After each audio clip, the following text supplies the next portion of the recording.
Hello hi my YouTube family అందరూ ఎలా ఉన్నారు? అందరూ బాగుండాలని కోరుకుంటున్నాను. ఈరోజు మరో యూనిక్ రెసిపీతో మీ ముందుకు వచ్చినాను.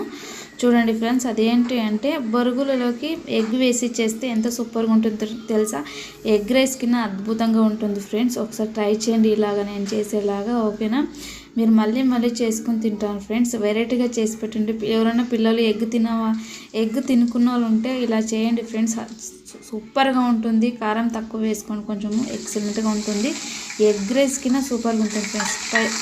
చూసేద్దామండి ఎలా చేస్తాను, ఓకేనా?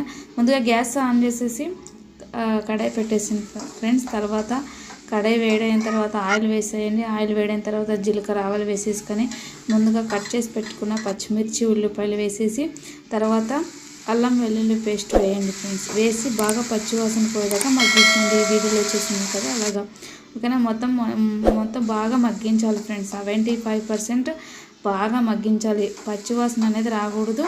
అల్లం వెల్లుల్లి అనేది అడుగు అంటకూడదు ఫ్రెండ్స్. అల్లం వెల్లుల్లి బ్లాక్ అయిపోవడం, బ్రౌన్ కలర్ అయిపోవడం అయితే అది ఏమంటుంది, విషంగా చేదుగా అయిపోతుంది ఫ్రెండ్స్. చేదుగా అయిపోతుంది. అల్లం వెల్లుల్లి పేస్ట్ అనేది అడుగు అంటడి బ్లాక్ అయిపోతే చేదుగా అయిపోతుంది. టేస్ట్ బాగుండదు, తినడానికి కూడా పనికిరాదు, ఓకేనా? తర్వాత కొంచెం పసుపు, ధనియాల పొడి, ఉప్పు వేసుకోండి ఫ్రెండ్స్. వేసిన తర్వాత ఇలా బాగా కలపండి ఫ్రెండ్స్. నేను పిల్లల కోసం చేస్తున్నాను కాబట్టి కారం కొంచెమే వేస్తున్నాను, ఓకేనా? ముందుగా పచ్చిమిర్చి వేసాను కాబట్టి 1 టేబుల్ స్పూన్ చాలు. తర్వాత 3 ఎగ్స్ ఫ్రెండ్స్.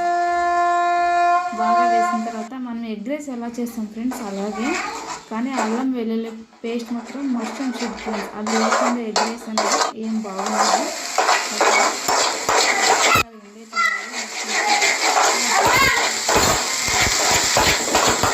ఫ్రెండ్స్ చూడండి ఫ్రెండ్స్. తర్వాత ముందుగా నానబెట్టుకున్న మరమరాలు లేదా బొరుగులు, మేము బొరుగులు అంటాము, కొంత సైడు మరమరాలు అంటారు.